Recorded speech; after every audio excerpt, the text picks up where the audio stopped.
Hola, ¿qué tal? Buen día. Mi nombre es Joela García y hoy les voy a hablar sobre los medicamentos que se utilizan en el ámbito médico y odontológico. Vamos a hablar primeramente del diclofenaco. Este es un antiinflamatorio no esteroideo, también conocido como AINE. Su composición es que va a tener un principio activo de diclofenaco sódico en conjunto con el excipiente. Sus propiedades farmacológicas es que va a inhibir la biosíntesis de prostaglandinas, reduciendo así la inflamación, el dolor y la fiebre. Su farmacocinética va a ser que se va a absorber por vía enteral y va a tener una distribución por las proteínas plasmáticas. Este va a tener un metabolismo hepático y se va a eliminar principalmente por la vía renal y biliar. Va a tener una vida media de 1 a 2 horas aproximadamente. En su farmacodinamia va a tener un efecto analgésico, antiinflamatorio y antipirético en el organismo debido a que inhibe la síntesis de la COX-1 y COX-2. En sus indicaciones terapéuticas tenemos que se va a dar en pacientes que tengan enfermedades inflamatorias crónicas como la artritis, la espondilitis, entre otras. Su resistencia no se ha documentado todavía en cuanto a este medicamento, entonces podemos decir que es seguro y eficaz de utilizar.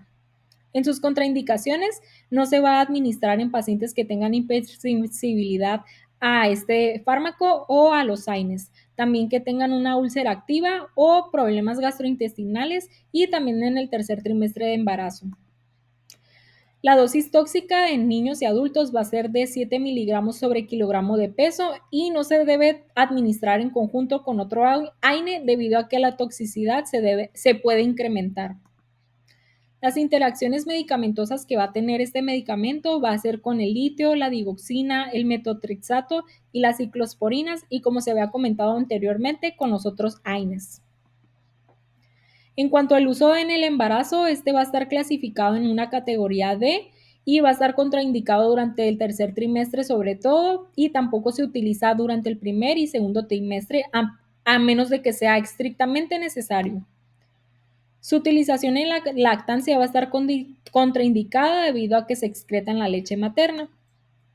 Y en cuanto a las reacciones adversas, se van a ver náuseas, vómito, diarrea y erupciones cutáneas. Su dosis va a estar de 75 a 150 miligramos al día en adultos, dividido en 2 a 3 tomas, y en niños mayores a 14 años van a tener dosis similares, pero está contraindicado en niños menores a 14 años. Las vías de administración van a ser distintas, vamos a tener desde la oral hasta la tópica. Y en cuanto a sus manifestaciones de sobredosificación, vamos a tener que puede causar náuseas, vómito, dolor abdominal y vamos a tener un manejo médico acompañado de lavado gástrico o administración de carbón activado. Como se mencionó, va a tener distintas presentaciones y van a variar según su presentación o laboratorio y pues también el costo puede variar según la presentación. Podemos tener desde el gel que puede ir de los 42 pesos hasta también los supositorios que pueden ir de los 224 pesos. Las recomendaciones sobre almacenamiento es que se debe guardar en un lugar fresco y seco a temperatura ambiente, protegido de la luz y la humedad. Y en sus leyendas de protección, este no se debe usar en menores de 12 años y su venta requiere receta médica. También se debe mantener fuera del alcance de los niños. Aquí tenemos un ejemplo de receta en la que se debe indicar a los pacientes según sus requerimientos. Ahora vamos a continuar con el medicamento ceftriaxona, que es un antibiótico betalactámico perteneciente al grupo de las cefalosporinas de tercera generación. Su composición es que cada vial va a contener ceftriaxona sódica y en conjunto con excipientes. Las propiedades que va a tener este medicamento es que es de amplio espectro y acción prolongada y se utiliza en vía parenteral.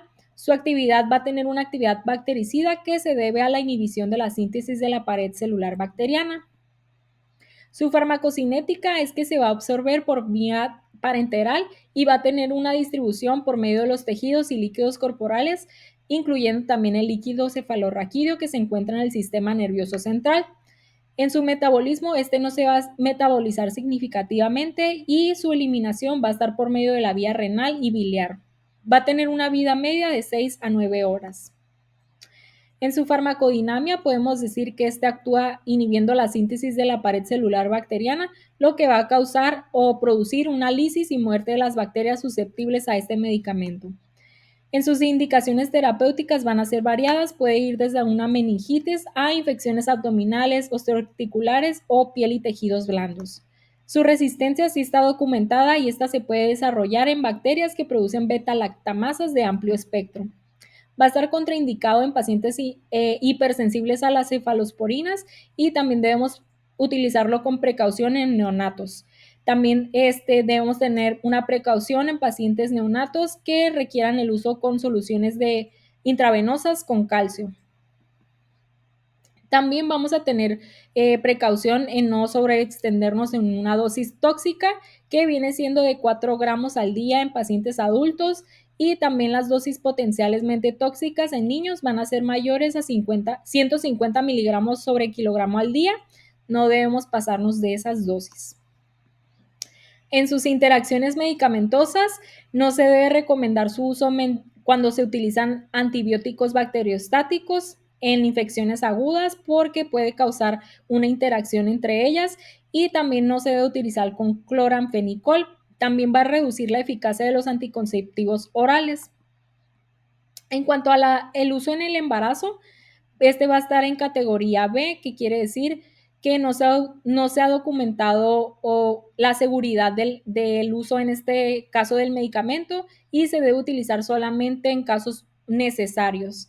No se debe utilizar durante el primer trimestre de embarazo y se debe evaluar el riesgo y beneficio de su uso. En la lactancia, la ceftriaxona se va a excretar por la leche materna, por lo tanto se debe utilizar con precaución. Las reacciones adversas que va a tener va a ser diarrea, náuseas, estomatitis y glositis. Y la dosis y posología que vamos a tener es que en adultos se va a administrar de 1 a 2 gramos al día, dependiendo de la gravedad de la infección, y en niños de 50 a 75 miligramos sobre kilogramo una vez al día, sin excedernos de una dosis de 2 gramos diarios. En neonatos va a ser de 20 a 50 miligramos sobre kilogramo una vez al día. Sus vías de administración van a ser las siguientes: va a ser la vía intravenosa o la vía intramuscular. En cuanto a su sobredosificación, vamos a tener manifestaciones como náuseas, diarrea, colitis, y se va a manejar por medio de forma sintomática a criterio del médico. Las presentaciones que vamos a tener van a variar en su costo, y podemos encontrar viales desde 250 miligramos a 500 miligramos por vía de administración intravenosa o intramuscular. El costo varía nuevamente según la presentación. Las recomendaciones sobre almacenamiento es que los viales se van a mantener a temperatura ambiente, protegidos de la luz, y las soluciones utilizadas deben conservarse en refrigeración por periodo limitado según las indicaciones del fabricante. En sus leyendas de protección vamos a tener que su venta requiere receta médica y mantenerse fuera del alcance de los niños. Aquí tenemos también un ejemplo de receta de este medicamento, que normalmente es de uso hospitalario y se va a indicar según las indicaciones del paciente. Por último, tenemos este medicamento que es la doxiciclina, que es parte de las tetraciclinas. Su composición va a ser la siguiente: va a estar encontrada con doxiciclina y excipientes como la lactosa, almidón y esteratato de magnesio. Las propiedades farmacológicas es que va a ser un bacteriostático de amplio espectro que va a inhibir la síntesis proteica bacteriana, debido a que se une a la unidad ribosomal 30S.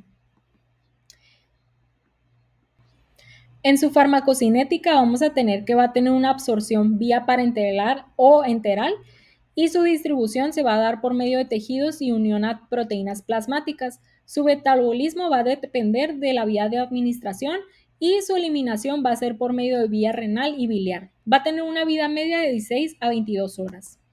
En su farmacodinámica va a inhibir la síntesis de proteínas bacterianas debido a que detiene la elongación de la cadena peptídica. En sus indicaciones terapéuticas se va a dar principalmente en casos de rickettsiosis, infecciones respiratorias atípicas y en enfermedades de transmisión sexual. En cuanto a su resistencia, sí está documentada y se va a dar por medio de mecanismos como la influencia activa del antibiótico y la protección ribosomal.